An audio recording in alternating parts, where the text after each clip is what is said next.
adventure.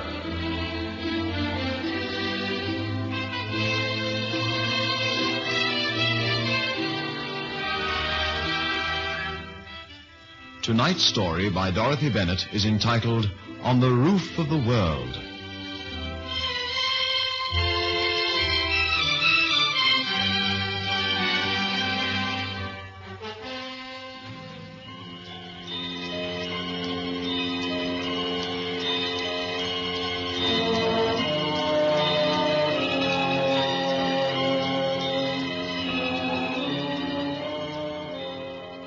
The Chinese patrolled their borders and the Russians theirs. And the wind patrolled them both, sweeping down from the snows of the Hindu Kush with a fine disregard for political terrain. I wore the felt boots, the flapped leather cap, the skins and the furs that are standard dress in this part of the world. And I wondered what idiot impulse had made me bribe my way into this camel train to follow the old Silk Road across the roof of the world, just so that I could go home and write about it, if I survived. The name, by the way, is Ben Conyon. And in addition to myself, there was another stranger with the caravan. He called himself Paul Duclerc and claimed to be French, but my every instinct told me he was Russian. So what, I said. And as I said, the winds of the Hindu Kush know neither politics nor nationalities. In this part of Afghanistan, there can be energy for only one thing: survival. Oh, I never saw such whiteness. Not even a rock breaking the snow crust. Isn't this land ever green, Arlie? In the summer, below the snow line. I'll take your word for it. You wish to experience a camel caravan in winter? It is beyond your imagining, no? You're right. Oh, I thought I'd experienced cold, but never like this. Here one needs a skin like leather and a belly like iron, and still one suffers. Even the camels, the yaks, and the mountain ponies. Yet you spend the best part of your life here. Why? It is our home, where we were born and bred. But these snows... Are part of my people. Here we are down to elementals. Yes. Under a sky so blue it blinds you, and a wind so cold it freezes you. There's a sort of purity here. It is the snow. People speak of virgin snow, but to experience this is a sort of rebirth. Yes. And for a historian, you wax poetical. You are laughing at me? I'm sorry. I didn't mean to sound offensive. You know, crossing these frozen rivers, these silent passes is bad enough, but at least we know each camp is only temporary. That there is a return? Exactly. But to live here... You think it would be terrible? Yes. You agree, Paul? Lonely, but not terrible. The small communities through which we have passed have seemed to me to be happy. Yes, but they miss so much. Central heating and civilized diseases, pollution and politics. Yes, you scored a point. Arlie, don't you ever wish to know something else? I have visited the West. You have made impressive strides. Ah, you see. Impressive strides into chaos. Touché. Here you're quite literally the men on a high roof. You can afford to be superior. Not superior, my friend. Different. Allah's kindest gift to a man is to make him a member of a poor community. On the premise that those who are loved are humble. Rather say that those who are humble are not subject to the jealousy of others. Each night, Paul, you make maps. Tracing the age-old routes? As a historian, that's my job. You better make most of your time, then. I don't know about you, but it took me nearly 2 years to get permission to join this caravan. My small country is surrounded by the great power groups. We have need to be wary. Despite the fact that you are poor? There is always the danger that we might be used as a corridor. Oh, no army would survive this weather. We were spending the night in a village where I would have thought no village could survive. A cluster of half a dozen dwellings clinging to a mountain face, torn at by the eternal wind and half buried in snow. But there were women here, and children, to say nothing of the goats and the yaks. A curious smell overhung the quarters to which Paul and I had been assigned, a smell of dung and yak's wool and rancid tea. We were on the most northerly side of the Wakhan corridor, and moving ever closer to the borders of the Soviet Union, where in some remote settlement Ali intended to trade, bartering the goods he brought with him in the camel train for lapis lazuli, the finest of wool cloth and handsome rugs. I will leave you to sleep now. Sleep well, my friends. Tomorrow the pass takes us to nearly 14,000 feet, and there will be no rest for man or animal. Well, how do you like the sound of that? Oh, sound of what? Ali exaggerates. There is only one pass at that height. You've been through this way before, hmm? I thought I had made that clear when we left Kabul, no? But I've studied maps. On whose behalf? My own. You seem surprised. Oh, I just think you're earning a living the hard way. What about you? Would not your books be just as effective set on some balmy Pacific isle? I want something different, even if I have to get frostbite to do it. It seems a long time since we started out with this caravan. It does. Another life. And that was strange enough.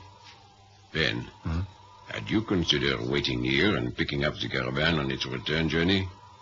Not go on, you mean? The next few days are going to be terrible, even for men who are used to this. Had you thought of staying here? No. Then why suggest it? The sort of cold you will experience tomorrow, the lack of oxygen, is a torture to which no man should subject himself unless he is desperate. Well, it can't be worse than we've had. It will be infinitely worse.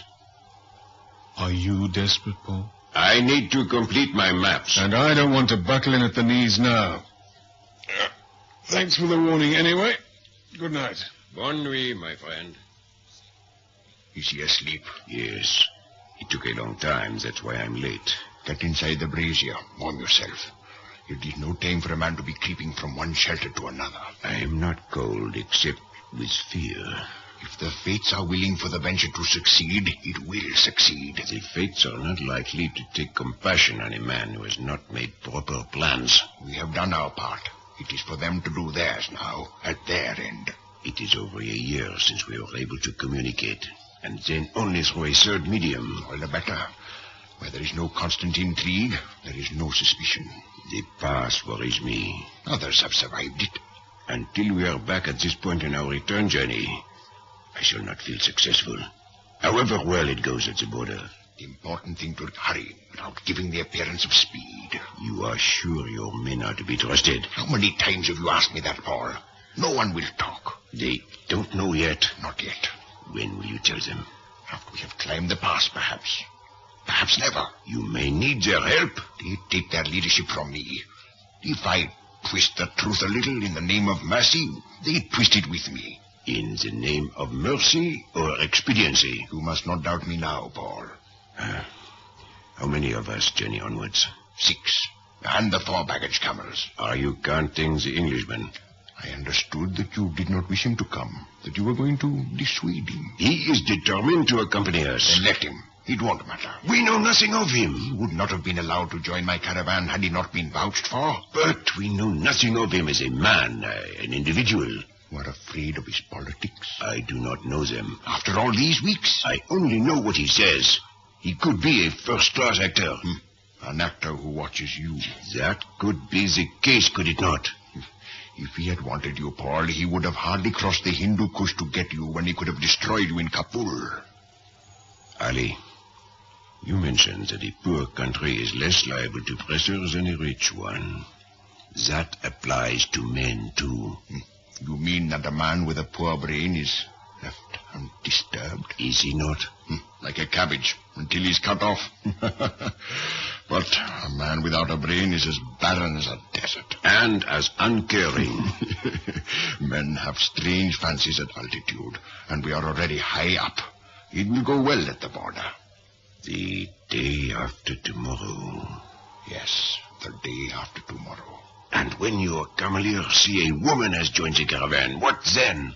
It is not always easy to tell the sex when a person is muffled in the furs and felts and the skins of winter. They will have to know. To start with, they will think I have bought myself a wife in the bazaar. I long for the next 2 days, and I fear them. There will be no time for worrying tomorrow, Paul. It will take all your thoughts, all your feelings, all your skill to cross the pass. I knew nothing of this conversation between Paul and Ali. I was dead to the world, as I had been night after night on our grueling journey through Afghanistan. It was my practice to wake an hour or two before dawn and write up my notes by the light of a torch while Paul slept. But on this particular morning I had no such time. We were awakened while it was still dark. You are still determined to come, Ben? Why should I drop out now? Half the Cavaliers are staying behind here. And for what reason? The past is not every man's meat. One or two are married to the women of this village. And anyway, they trust Ali to trade for them. And some of them don't think it too healthy to stray quite so close to the Russian border. I wouldn't know about that. You're Russian, aren't you? With a name like Duclerc? Well, what's in the name? I only know what you've seen fit to tell me. Meaning? I don't know you're French any more than you know I'm English. On your passport, it states you are English. So you sneaked to look at that, did you? One has to be wary of one's traveling companion. Yes, I'm English, all right. But it didn't occur to me to delve into your passport. You wish to see it? Oh, I'm sure it's in order. These things can be arranged. Just what are you driving at? You evoke a memory, Paul. A face, a name. What name? I can't for the life of me remember. I am who I say I am. All right, fair enough. I don't give a darn about your past or your future. What do you know about my future? Nothing. Haven't I just said... You have accused me of masquerading as a Frenchman. Now you speak about my future as though you had some inner knowledge. Look, I assure you I haven't. We've had an easy slog of it through these winter snows. It's of more importance to me that a man should have endurance than nationality. I am Russian by birth and by upbringing until I was 13. Then my mother widowed. She married a Frenchman and was given permission to take me with her to France. She relinquished her Russian citizenship. And you took your adoptive father's name? Precisely. I wondered why he should think it necessary to lie. We were interrupted by a woman bringing us tea, and the water tasted smoked and it was flavored with salt. Not my favorite way to start a journey. And when Paul and I stepped outside, it was to find Ali already mounted, along with 5 of his cavaliers. The stars were still bright in the sky, the ground frozen and glittering. There was no wind, but I knew it was only in hiding somewhere, gathering strength.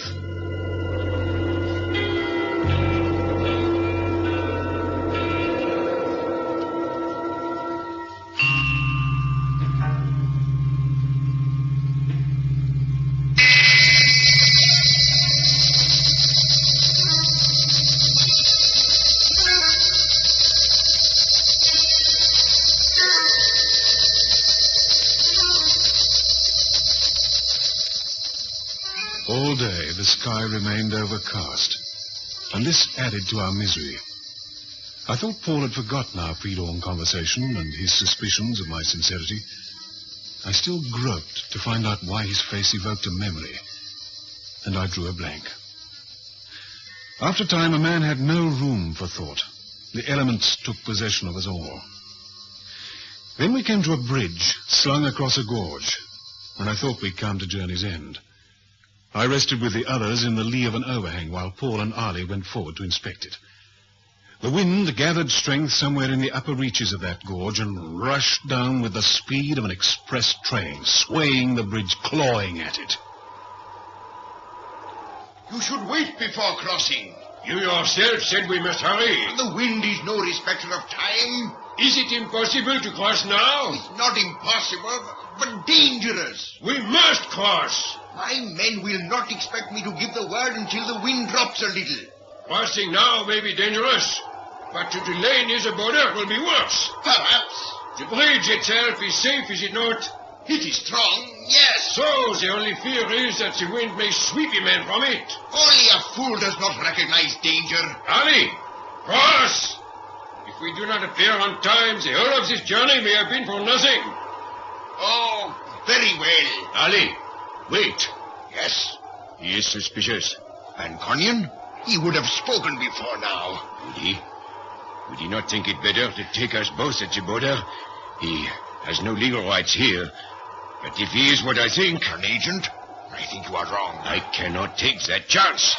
What plans do you dream up now? The bridge is dangerous. If he were to be swept off it... If anyone is with an accident crossing the gorge, my men will see the caravan is cursed, and that will be an end to it. They will go back. But if we could only take the right steps... Or take one step at a time. No more. It is all a man can do on the high roof. The settlement where Ali had chosen to trade was on the shores of a frozen river. Remnants of a wall encircled it, though it was hard to believe there was anything here worth attacking. There was a hostelry for the caravans that came so far east, and a sense of permanence, despite the remoteness of the place.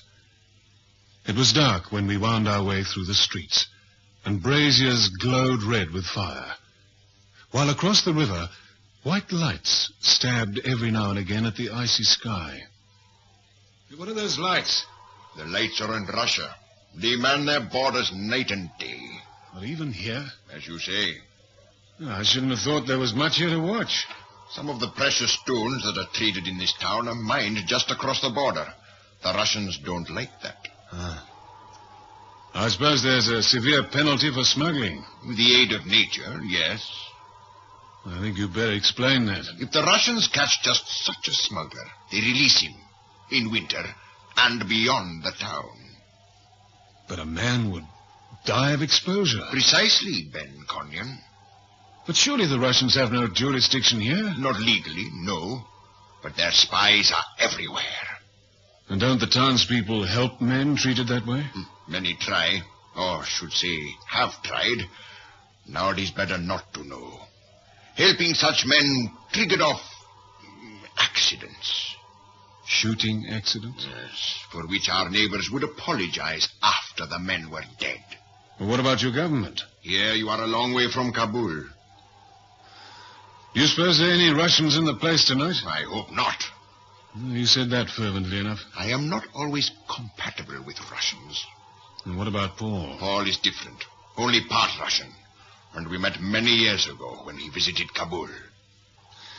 Why on earth do you come so far to trade? Because distances are in my blood. And the stones and furs and woolen cloth here are the finest in Afghanistan. Well, the place seems busy enough.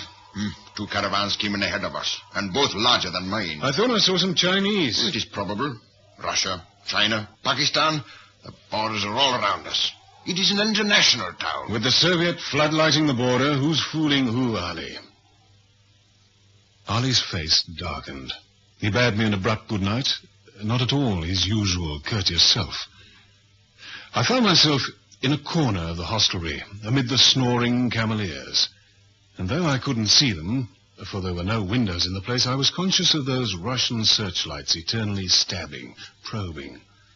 Once, it must have been towards dawn, I went outside, unable to stand the fetid atmosphere any longer, and stood for a few seconds in the deserted street. And I wondered why it seemed so impossibly dark. It wasn't until I was back in the caravanserai that I realized why. The Russian searchlights had ceased their vigil. Wake up, Ben Conyon. We move now.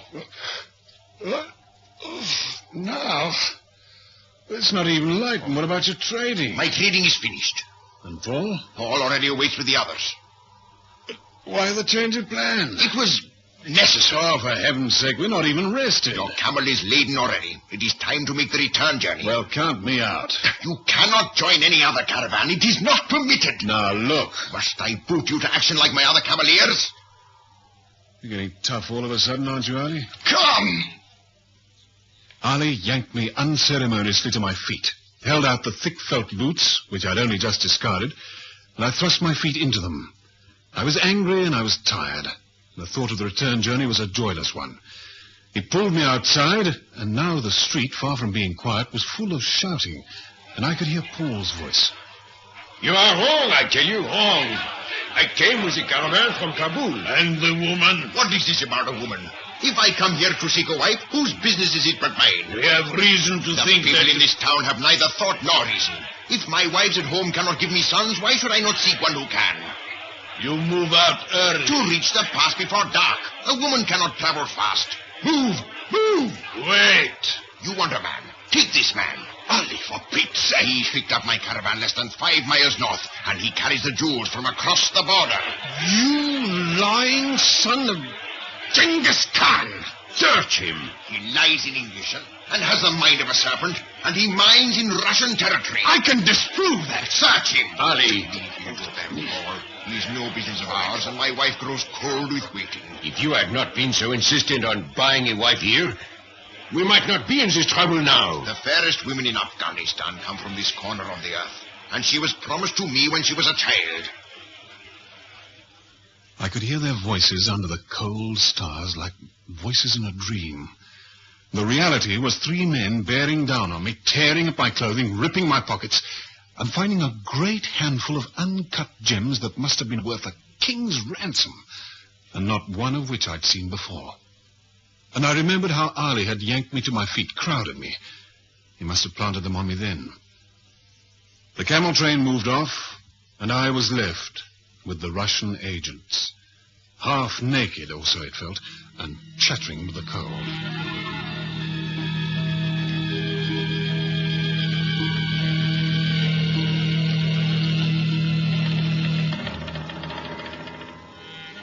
It's days since the last camel caravan left the town, and no more are expected for another year.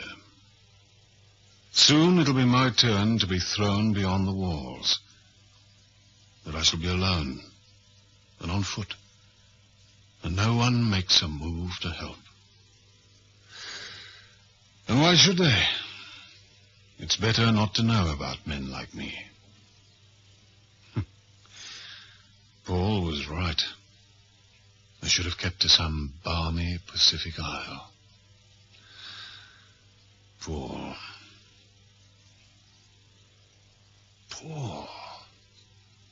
I think I know now who he was. Do you feel now that we have been successful? Now I know that we have been. Yes. You have your daughter out of Russia at last. But it was a near thing. I did not think there would be so many agents in the town. Oh, it is often so when the caravans go in. It took years of planning, years. And now you will seek security in the West, untroubled by conscience. Should I be troubled by conscience? What of Ben? You planted this stuff on him, not I. You made him the sacrificial lamb. I had no choice. But now... Now? You can journey back to Kabul and beyond. I go back to the pass and beyond. You must be mad. A man like you has his own loyalties. A man such as I has his. You have a great brain to bequeath to the Western world, but Allah will smile on he who saves life. Ben will have perished long ago. Perhaps not. He had endurance, that one.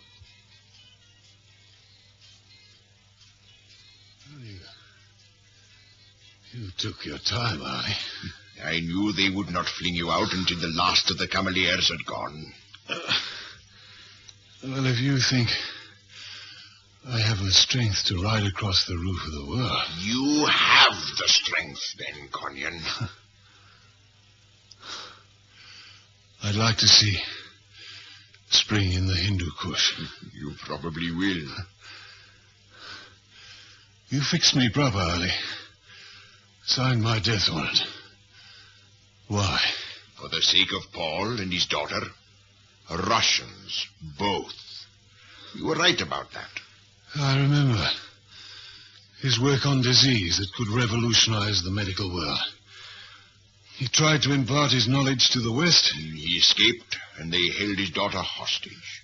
And he said he couldn't speak until she was free. I thought you weren't compatible with Russians. I am not compatible with Russians, only with men. Let's go.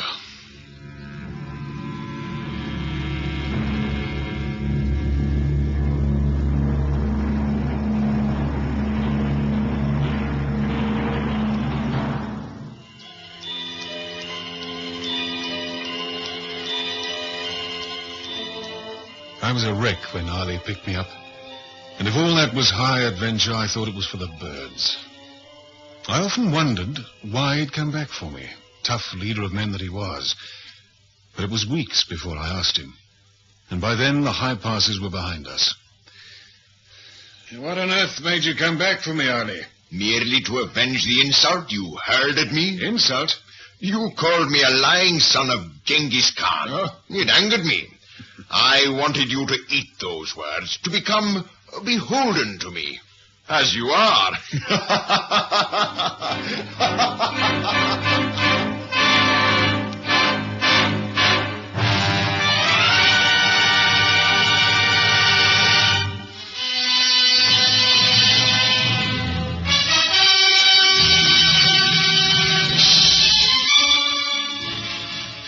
High Adventure is produced by Anne Freed and directed by Henry Diffenthal.